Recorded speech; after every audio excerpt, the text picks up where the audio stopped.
মচমচে পাউরুটির পাকোড়া বিকেলে চায়ের সাথে জমে যাবে। আসসালামু আলাইকুম everyone, welcome to cooking network. এখানে আমি পেঁয়াজ আর কাঁচামরিচ নিয়েছি, তার মধ্যে হাফ চামচ লবণ আর হাফ চামচ হলুদ আর হাফ চামচ দিয়ে দিচ্ছি লাল মরিচের গুঁড়ো। স্বাদ বাড়ার জন্য দিয়ে দিচ্ছি একটা ডিম।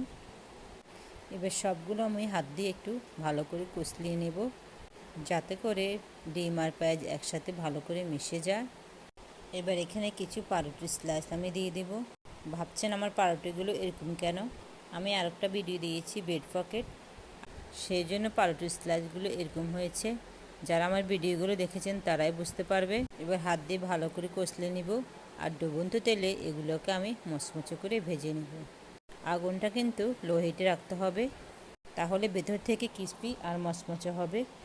দেখতে পাচ্ছেন কতটা সুন্দর হয়েছে আমার এই পাউরুটির পাকোড়াগুলো। আপনারা আমার মতন করে এরকম বানিয়ে ফেলুন, যাতে করে কোনো জিনিস অপচয় না হয়। সব পাকোড়া আমি উঠিয়ে ফেলবো আর এবার পরিবেশন করব। আমার এই ভিডিও যদি সবার কাছে ভালো লাগে, অবশ্যই আমার পাশে থাকবেন। আজ এ পর্যন্ত, আল্লাহ হাফেজ।